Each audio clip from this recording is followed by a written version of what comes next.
Bien, en esta oportunidad lo que vamos a ver es la educación intercultural y el poscolonialismo, ¿ya?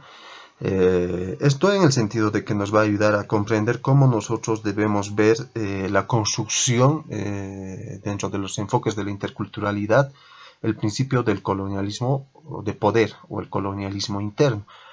Para ello, entonces, nosotros debemos comprender qué es el poscolonialismo.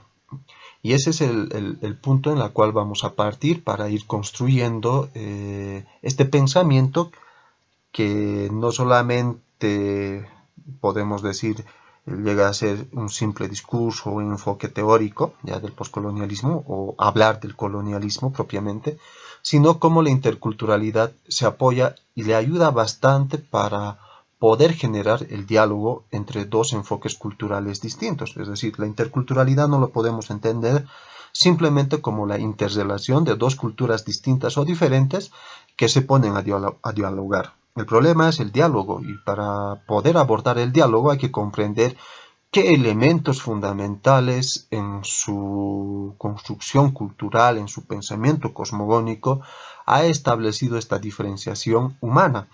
Es decir, la cultura es un argumento que nos diferencia, pero esta diferenciación también nos debe unir como un enfoque humano. Y ahí viene el problema. Y el problema es que dentro de la interculturalidad no es fácil interrelacionarnos. Para ello es importante entonces recorrer a esta teoría, a esta área que es el estudio del colonialismo, que se lo conoce como estudios postcoloniales. ¿Qué es un estudio postcolonial? Lo primero tenemos que entender que el estudio postcolonial es una prefijación de post, que significa posterior al colonialismo. ¿Qué sucede después del colonialismo? Cómo ahora nos vemos a sociedades ya independizadas del colonialismo y cómo nos sigue afectando ese colonialismo que en algún momento ha vivido nuestro territorio, no solamente el nuestro, sino lo ha vivido Medio Oriente, lo ha vivido Asia, porque parten de ahí estos postulados teóricos hacia Latinoamérica y Latinoamérica tiene también sus propios enfoques de estudios postcoloniales. Entonces vamos a leer la primera definición para ir un poquito interpretando este punto. Bueno, se dice que son enfoques que responden fundamentalmente a la necesidad de ubicar una extensa y heterogénea gama de corrientes teóricas críticas que convergen en lo que de manera general podría considerarse como pensamiento no occidental y o pensamiento contrahegemónico en el estudio de las relaciones internacionales. Además nos dice que esto emerge de los espacios literarios muy complejos de análisis por medio de la crítica europea tradicional. Iremos un poquito entonces interpretando esto. Bueno, son enfoques en el sentido de que hay formas o pensamientos teóricos que nos hablan de cómo nosotros podemos entender el colonialismo que se han ido suscitando tanto en Asia, Medio Oriente o América Latina. Estos enfoques tienen un principio, algunos enfoques tienen un principio marxista, ¿ya?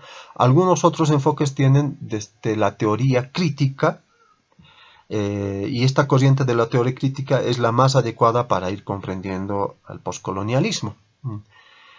Cuando nos hablan de que es un enfoque que necesita ubicarse en una extensa y heterogénea gama de corrientes teóricas, lo que quiere decir que existen varios autores que han ido denunciando cómo países que se han considerado civilizados han impuesto su pensamiento, su organización política, su organización económica y su forma de manera de pensar ya en estos países que en algún momento han sido colonias. Donde radica que la ciencia es traída de Europa y la ciencia es un conocimiento que solamente lo puede manejar Occidente. Ahí radica la extensa literatura que existe de varios autores bajo una cierta gama de disciplinas, podríamos decir, a la cual nosotros nos podemos agarrar. Tenemos autores que hablan del racismo, tenemos autores que nos hablan sobre el género, es decir, la feminidad, tenemos autores o corrientes teóricas que nos hablan de la epistemología del conocimiento y cómo ésta la debemos de colonizar. Es decir, son varias corrientes que engloba el poscolonialismo. Todas ellas van viendo a Occidente como un país, no un país, ¿ya? Sino van viendo a un continente que ha tratado de establecer e imponer un pensamiento y una hegemonía como la única forma, el único camino a responder a ciertos problemas que podemos tener como sociedad. Ahí viene esa complejidad. Por ejemplo, Morgan nos habla del salvajismo, la barbarie y la civilización, donde dice que en el inicio nosotros hemos sido salvajes y del salvajismo evolutivo hemos pasado a un barbarismo y solamente vamos a pasar de la barbarie a una civilización cuando las conductas sociales sean reguladas, educadas y generemos tecnología, etc. Pero la verdad, como sociedades, nosotros no hemos sido salvajes, no hemos sido bárbaros, al contrario, toda sociedad siempre ha sido civilizada o ha desarrollado tecnología bajo sus propios principios y formas naturales de desarrollo evolutivo. Pero eso es lo que nos han hecho creer los occidentales y ahí viene pues esta crítica que se dice que no es la única forma o el único camino. Hay otros caminos que nosotros debemos verlo. Además que hay argumentos hegemónicos de estos países que nos quieren hacer entender que nosotros no pensamos, que nosotros no podemos producir. Y para eso ellos están para producir. Lo único que nosotros tenemos que hacer es simplemente ser vendedores de materia prima. ¿Ya? Ahí viene entonces este conjunto de enfoque literario que se ha ido desarrollando en Asia, en Medio Oriente, bajo sus propias experiencias. Así tenemos que entender a los estudios postcoloniales, es decir, estos estudios son corrientes que se han generado al analizar y criticar a sus países de origen, como Medio Oriente, Asia o América Latina, y que bajo ese sentido de crítica quieren exponer a la sociedad todos los hechos negativos que ha generado el colonialismo. ¿Qué enfoques tenemos? Tenemos el primer enfoque que nos habla sobre aquellas posturas que convergen en el estudio del mundo internacional desde una posición crítica no occidental o contrahegemónica. ¿Qué quiere decir esto? Que son son estudios que se han ido generando en contra de Occidente. Todo lo que ha ido generando Occidente para aquellos países que ellos veían como, o ven todavía como tercermundistas. ¿Qué quiere decir? Que el primer enfoque que ellos van a tener es quiénes llevan la hegemonía. Esa es la primera crítica que nos habla.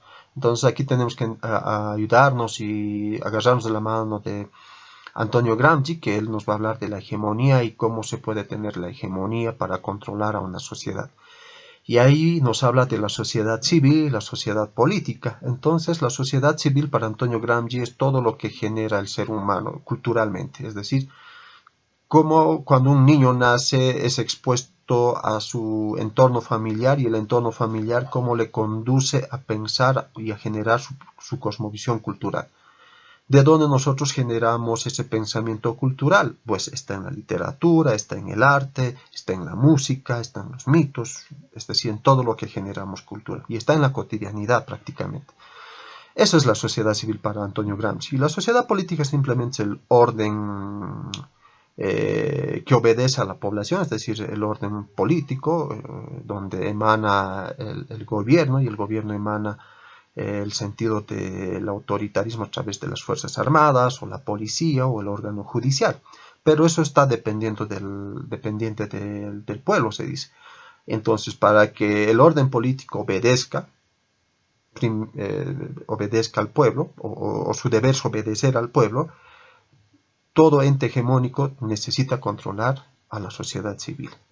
Y eso es lo que nos demuestra Antonio Gramsci. Por eso dice Antonio Gramsci, una sociedad o un gobierno o un ente que quiera gobernar y conducir una sociedad, primero debe tener a la sociedad civil. Ahí radica el qué. Si escuchamos o vemos arte, leemos, pues eso nos conduce a pensar y a decir que así son las cosas.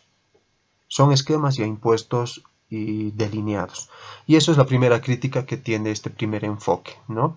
De que hay posiciones hegemónicas que tratan de conducirnos y generar conductas ya prediseñadas.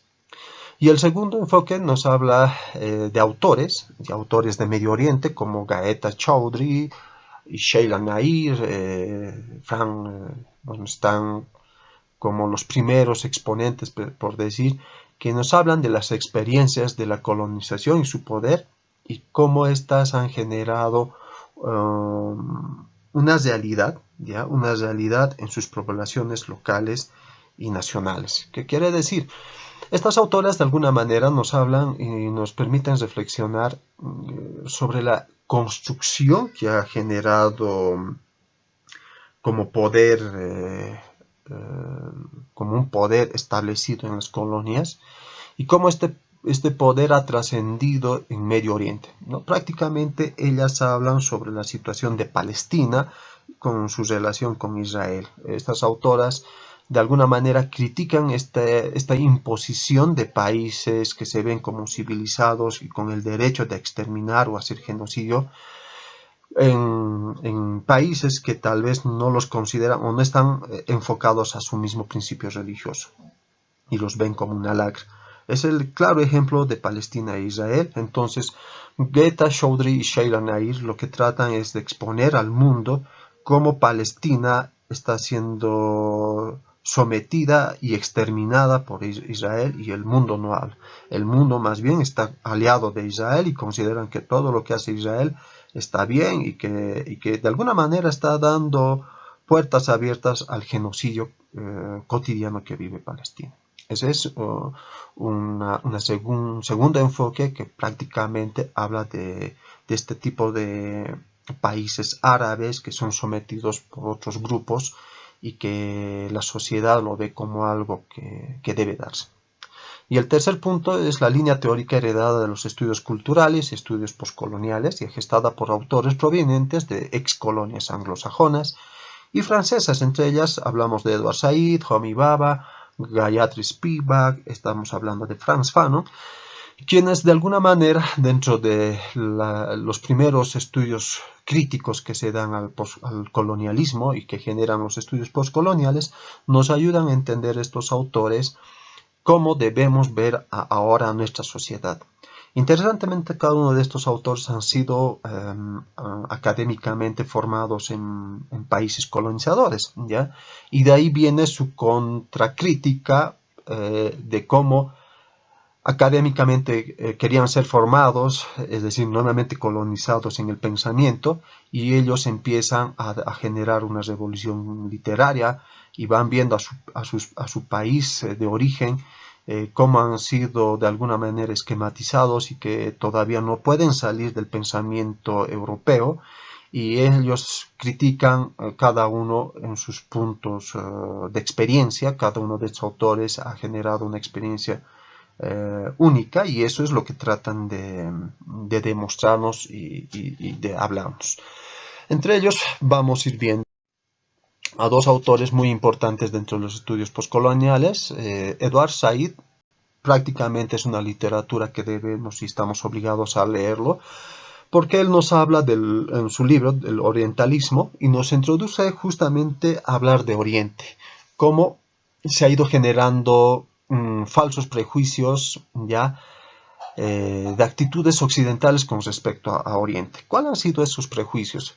Los colonizadores o las colonias inglesas y francesas nos hacen ver a Oriente, a Medio Oriente, como una geografía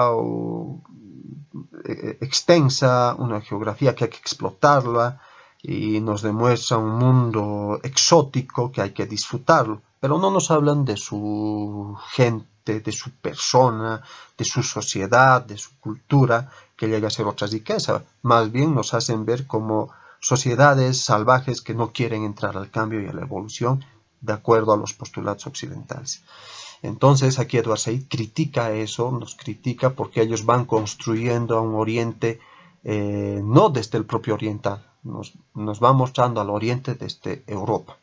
en sus fábulas, en sus mitos, en su arte. Y también critica al propio oriental que se ha dejado llevar a estos esquemas de imposición y que no hacen nada por mejorarla. Entonces, él quiere dar un camino y una posición a ello. Asimismo, lo que nos habla Edward Said es que hay que empezar a reescribir la historia, hay que volverla a criticarla, hay que volver a la historia y volverlo a mostrarnos como sociedad quiénes somos. No somos una sociedad exótica, somos una sociedad civilizada como cualquier otra y que tiene un conocimiento, un saber, y que no puede ser simplemente establecida bajo parámetros o esquemas o escalas impuestas por los colonizadores.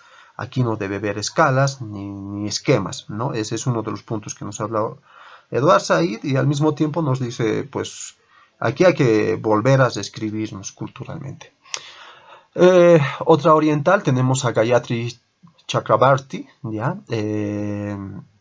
Spivak, de alguna manera, es una de las mujeres hindús, es una mujer india, ¿ya?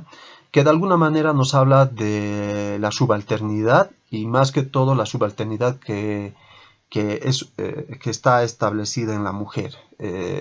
Prácticamente ella es una marxista, tiene postulados marxistas y al mismo tiempo enfoques feministas, pero no occidentales, es decir, no se basa en el feminismo occidental o en el pensamiento de la ciencia occidental, sino ella construye un feminismo desde su propia esfera de la mujer negra, de la mujer del oriente, y que por qué la mujer si tiene que utilizar velo es importante para su construcción y por qué condena los enfoques feministas desde Europa, a la cual ella prácticamente lucha y dice esto es lo que más nos genera subalternidad y pelea en nuestro propio entorno cultural.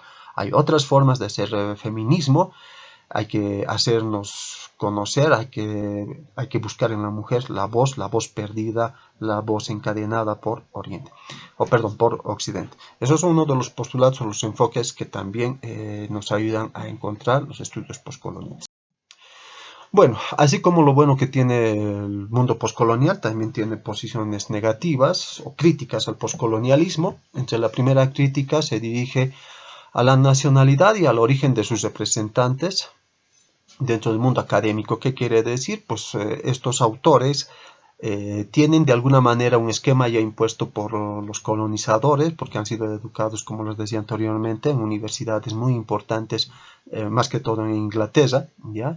Y que muchos consideran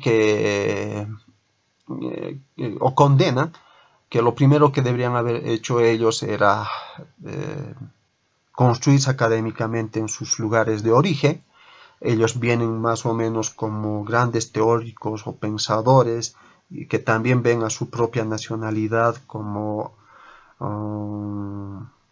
algo que hay que volver a generar o reconstruir, sin pensar que lo primero que se debe hacer es vivir de la propia experiencia y de su propia nacionalidad y de su propia problemática, ¿no?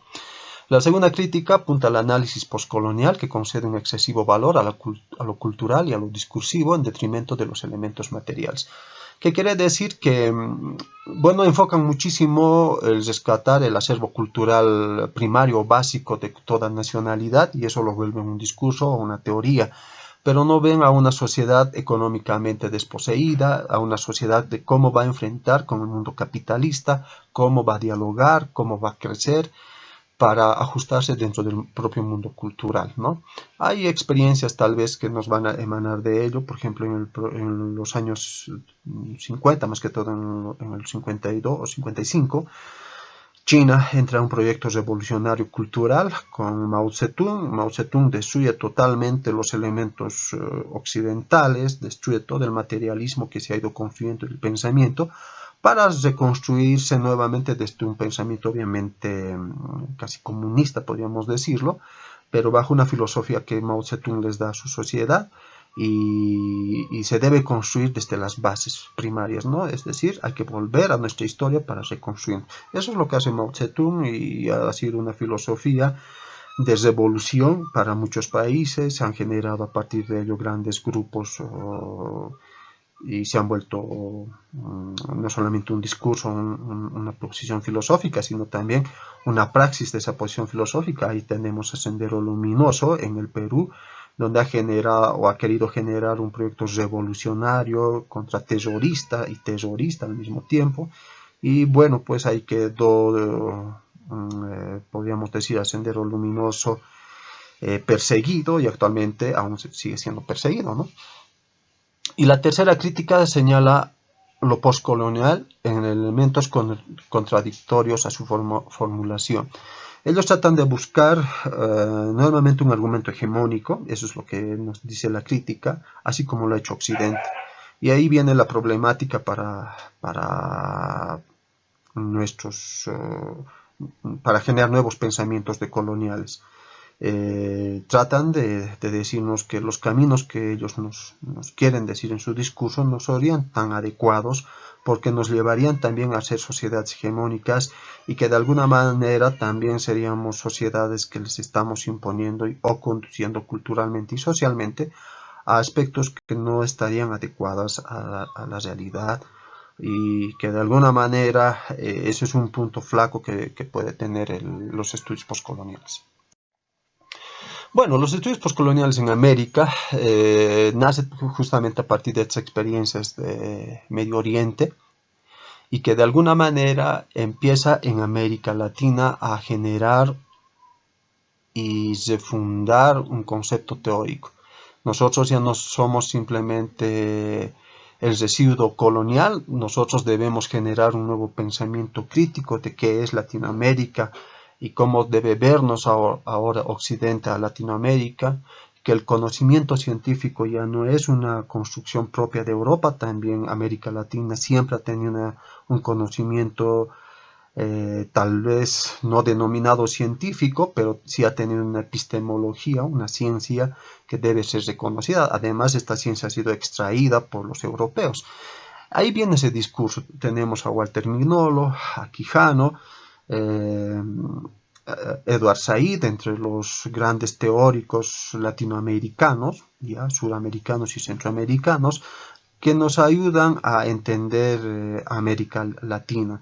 América Latina ha entrado en una construcción muy distinta tal vez a Medio Oriente, por eso tal vez tenemos que agarrarnos bastante de la posición de que ya somos una sociedad ya no sincrética, sino somos una sociedad que se ha construido a sí misma bajo dos posiciones culturales, es decir, la española y la América India, y cómo esta es el resultado de esta nueva sociedad. Y lo que más o menos nos tratan de ayudar o decir estos estudios postcoloniales en América es cómo nosotros debemos generar un nuevo pensamiento, una nueva epistemología que reconozca Oriente. Y eso lo vamos a encontrar nuevamente en nuestra historia. Entonces nos habla y hace una crítica a Europa de que nosotros sí hemos tenido ciencia, sí hemos tenido un mundo que estaba evolucionando, y que los problemas que ha tenido España y nos los han traído como argumento de colonialismo ha hecho pues que se desestructure también estructuras culturales muy importantes que aún siguen existiendo y perviviendo. Bueno, estos son los enfoques que se dan en los estudios postcoloniales. Esto es lo primero que debemos ir revisando y viéndolo. Lo que yo les puedo sugerir es que debemos leernos a Edward Said, que eso nos ayudaría a entender muchísimo a nuestros amigos sudamericanos como Walter Mignolo, Edward Said, a Quijano. Y para eso debemos tener un posicionamiento teórico, y por tanto el libro El Orientalismo ya nos ayudaría mucho a construirnos y reconstruirnos.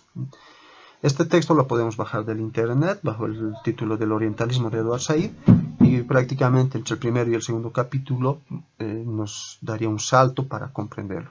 Además que se les ha dejado una literatura sobre el colonialismo del poder, porque es una manera de entrar al poscolonialismo, y sería una experiencia muy rica que la lean y que a partir de lo que estamos hablando podríamos ir dialogando y construyendo estos puntos teóricos. Hoy por hoy tenemos que ver que todavía sigue el racialismo, el racismo. Actualmente Estados Unidos vive en un mundo de pandemia, una actitud racista. América Latina, si no revisa su historia, vamos a seguir siendo una construcción de peleas y de actitudes de desencuentro. Entonces ahí viene pues el trabajo de la interculturalidad. Bueno, eso lo vamos a ir trabajando y generando experiencia. Nos vemos entonces en la siguiente explicación. Gracias.